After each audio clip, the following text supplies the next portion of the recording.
Assalamualaikum warahmatullahi wabarakatuh. Perkenalkan, nama saya Rion Arya Putra dengan NIM 44432300018. Nah, pada video kali ini pada praktikum keempat rekayasa aquacultur, saya sudah merangkum jurnal dan menjadikannya sebuah PowerPoint dengan judul rekayasa genetik ikan hias, penyisipan gen warna pada Carassius auratus. Nah, jurnal ini dibuat oleh Wartono Hadi dan kawan-kawan. Oke, kita lanjut di latar belakang. Pasar ikan hias saat ini memerlukan inovasi agar tetap diminati oleh konsumen yang selalu menginginkan variasi dan keunikan baru pada ikan. Nah, salah satu inovasi yang berkembang pesat adalah penerapan rekayasa genetik untuk menciptakan ikan dengan warna tubuh yang lebih menarik melalui penyisipan gen pemendar warna. Dalam penelitian ini gen green fluorescent protein atau GFP yang berasal dari ubur-ubur digunakan untuk menghasilkan ikan hias berwarna hijau terang sehingga menambahkan daya tarik visual dan nilai jual ikan hias di pasaran. Nah, penelitian ini bertujuan salah satunya itu mengetahui keberhasilan metode elektroforasi dalam menyisipkan gen GFP pada ikan komet Carassius auratus.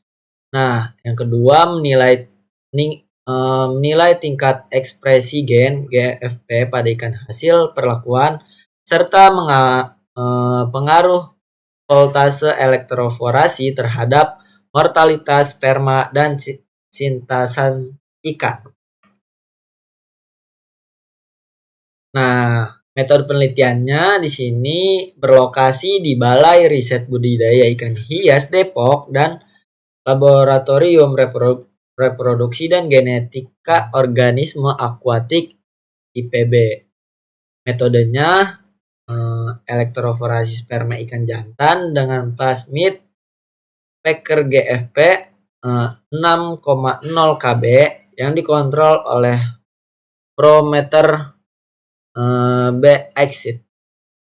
Nah, perlakuannya di sini 50, 75 dan 100 mv per s, DNA 10 mikroliter dan 20 mikroliter. Nah, sperma hasil elektroforasi digunakan untuk pembuatan hasil diamati dengan mikroskop fluoresen dan PCR.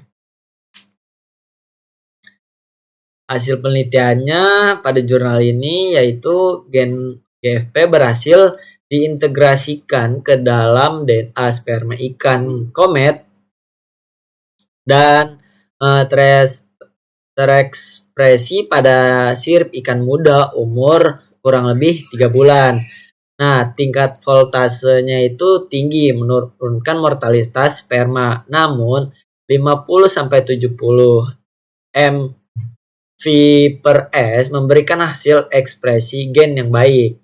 Nah, ikan menunjukkan pendaran hijau pada jaringan sirip menandakan ekspresi gen GFP berhasil. Kita lanjut di pembahasan penelitiannya.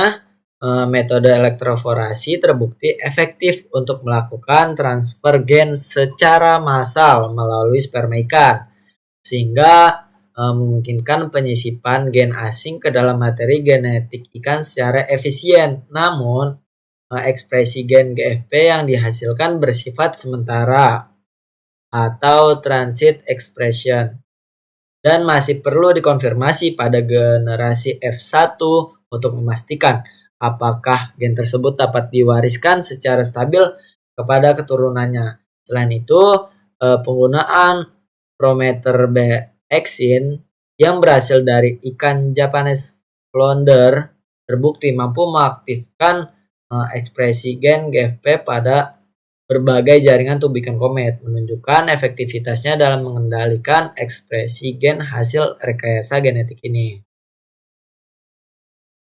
Nah, di sini ada dampak dan implikasinya.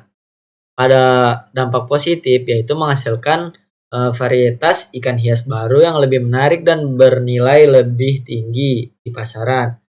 Sedangkan dampak negatifnya, potensi gangguan ekologi jika ikan transgenik lepas ke alam, serta isu etika dan penerimaan publik.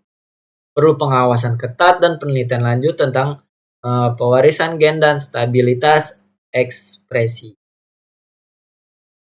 Nah, mari kita simpulkan, penyisipan gen GFP menggunakan metode elektroforasi pada ikan komet berhasil dilakukan dengan baik. Ekspresi gen mulai terlihat sejak fase pertumbuhan sirip, menandakan keberhasilan proses rekayasa genetik yang dilakukan.